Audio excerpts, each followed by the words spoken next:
विभीषण को भी रामायण का एक इंपॉर्टेंट कैरेक्टर माना जाता है। वो रावण के भाई थे और रावण और राम के बीच जो युद्ध हुआ था उसमें विभीषण ने राम की बहुत सहायता की थी। लंका की हर महत्वपूर्ण जानकारी और रावण की कमजोरी से उन्होंने राम को परिचित करवाया था और इस बात से श्री राम अति प्रसन्न थे। वो विभीषण को अपना सबसे अच्छा मित्र मानते थे। इतनी कहानी तो हम में से हर कोई जानता है और आप ये भी जानते होंगे कि युद्ध में श्री राम के हाथों रावण के मारे जाने के बाद श्री राम ने विभीषण को लंका का राजा बनाया था।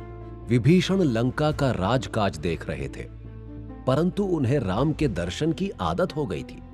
जब भी उन्हें अवसर मिलता वो लंका से तुरंत अयोध्या भाग जाते और श्री राम के दर्शन किया करते। पर अब राम इस दुनिया को छोड़कर जाने लगे थे।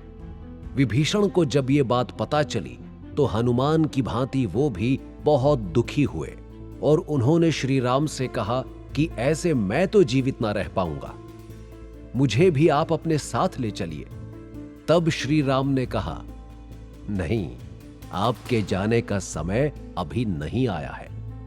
जैसे रावण और मेरे युद्ध में आपने मेरी सहायता की थी, वैसे ही कलयुग के अंत में एक बहुत भीषण युद्ध होगा जिसमें धर्म और अधर्म की एक बार फिर लड़ाई होगी और उस समय अधर्म को हराने के लिए आपको एक बार फिर मेरे ही एक अवतार का साथ देना होगा। वैसे ही सहायता करनी होगी जैसे आपने इस युद्ध में मेरी की।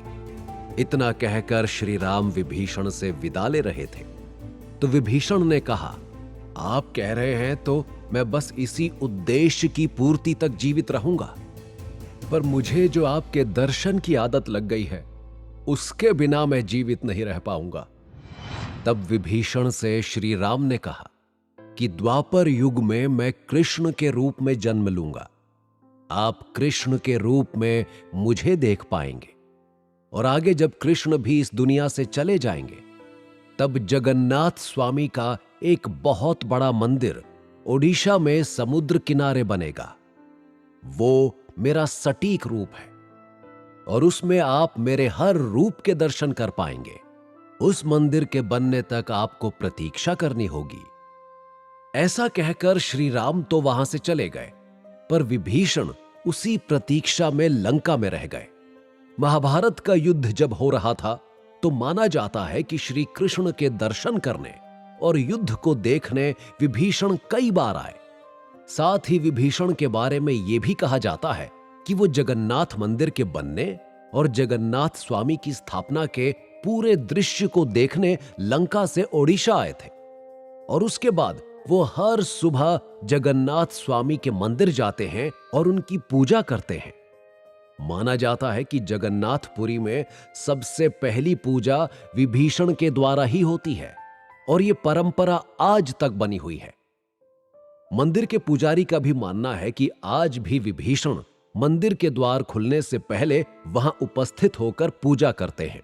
ये तो हुई वरदान की कहानी, लेकिन इसके विपरीत एक और कहानी है जो रामायण और कुछ प्राचीन धर्म ग्रंथों में पढ़ी जा सकती है। उस कहानी के हिसाब से रावण अपने भाई विभीषण से बहुत खिन्न थे क्योंकि उन्हें लगता था कि विभीषण ने उनके साथ धोखा किया है और राम को जाकर लंका के बारे में सब कुछ बताया है। रावण की कमजोरी और रावण को हराने में राम की सहायता विभीषण ने ही की है। इस बात से खिन्न होकर रावण ने मरते समय विभीषण को श्राप दिया था कि तुम बिना परिवार के हमेशा ब्रह्मांड के अंत तक इस दुनिया में जीवित रहोगे।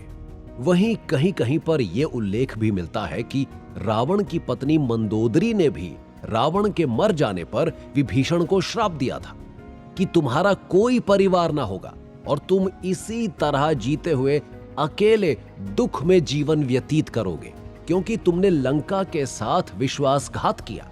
तुमने अपने बड़े भाई रावण के साथ विश्वासघात किया। कहानियां अलग अलग हैं, परंतु विभीषण के जीने का उद्देश्य एक है और वो कलयुग के अंत तक कल्कि की प्रतीक्षा है और उसी प्रतीक्षा में विभीषण आज भी रुके हुए हैं। साथ ही विभीषण के जीने का दूसरा उद्देश्य है विष्णु के सबसे अंतिम अवतार यानी कल्कि का दर्शन। विभीषण चिरंजीवी क्यों है, यह तो हमने जान लिया। अब प्रश्न यह उठता है कि बाकियों की तरह वो रहते कहां हैं?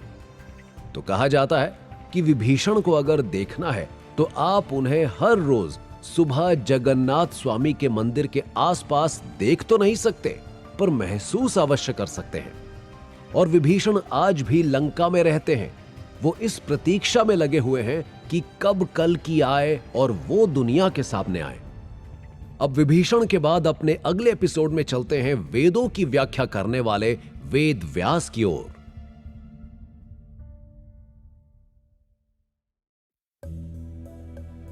वेद व्यास, जिन्हें कृष्ण द्वैपायन के नाम से भी जाना जाता है, एक ऐसा नाम जो भारतीय साहित्य में बहुत प्रसिद्ध है। वेद व्यास जी को उनकी डिवाइन नॉलेज और बुद्धि के लिए जाना जाता है। आप ये तो अच्छी तरह से जानते होंगे कि वेद एक श्रुति शास्त्र है, मतलब वेद को सुना गया था, वेद रिटन फॉर्म में मौजूद नहीं थे। वेद व्यास ने ही इन वेदों को 4 अलग अलग भागों में लिखा, जिन्हें हम ऋग्वेद, अथर्ववेद, यजुर्वेद और सामवेद के नाम से जानते हैं। इसके बाद वेद जो कि आम लोगों के लिए पढ़ने में काफी कठिन थे, उन्हें अलग अलग पुराणों में बांट कर लिखने वाले भी वेद व्यास ही हैं। बल्कि इन्हें महाभारत के लेखक के रूप में भी जाना जाता है। हालांकि कहीं कहीं पर वेद व्यास को विष्णु जी के 24 अवतारों में से 21वें अवतार के रूप में भी जाना जाता है। वेद व्यास जी का जन्म भारत के उत्तर प्रदेश के काल्पी शहर में हुआ था। इनके पिता महर्षि पराशर और माता सत्यवती थीं। ऋषि पराशर तो बहुत बड़े ऋषि थे, लेकिन अगर आप सत्यवती के बारे में नहीं जानते हैं तो हम आपको बता दें कि सत्यवती एक तरह से महाभारत के भीष्म पितामह की सौतेली मां थी, अर्थात राजा शांतनु की दूसरी पत्नी। वेदव्यास के जन्म के पीछे एक बहुत ही दिलचस्प कहानी है। सत्यवती के बारे में कहा जाता है कि वो एक मछुआरे की बेटी थीं और अति सुंदर थीं।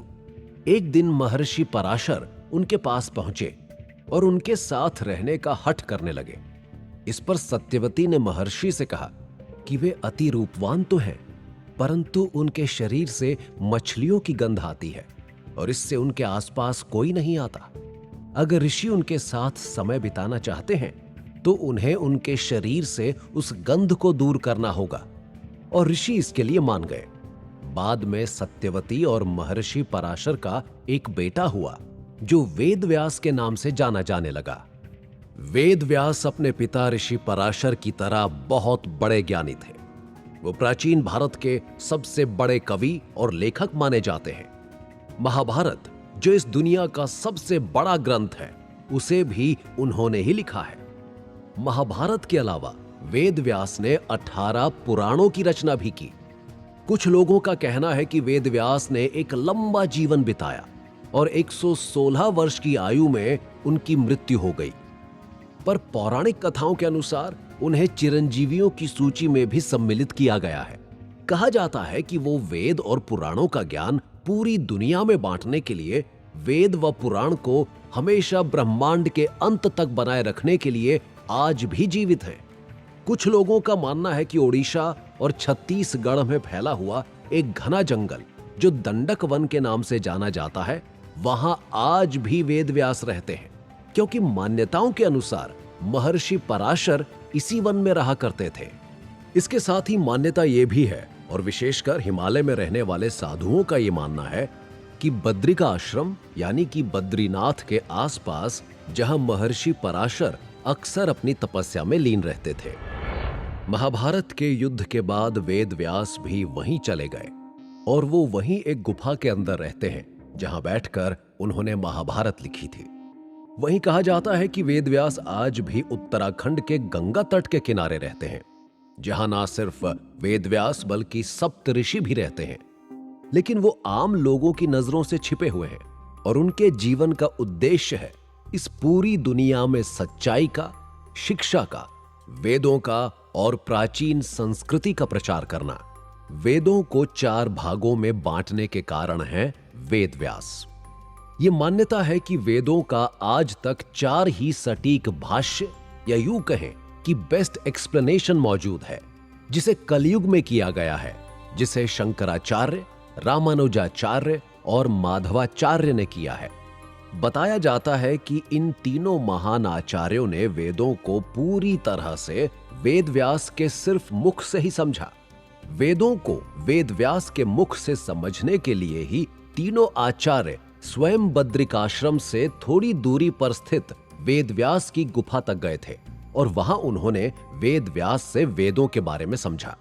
माधवाचार्य ने स्वयं अपनी बायोग्राफी में इस बात का उल्लेख किया है।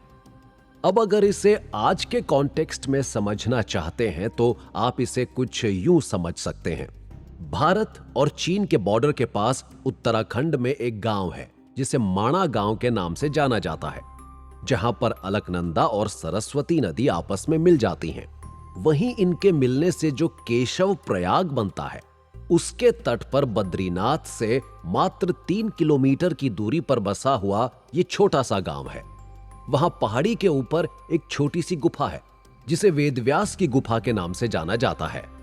आज इसी गुफा के पास व्यास जी का मंदिर भी बना हुआ है।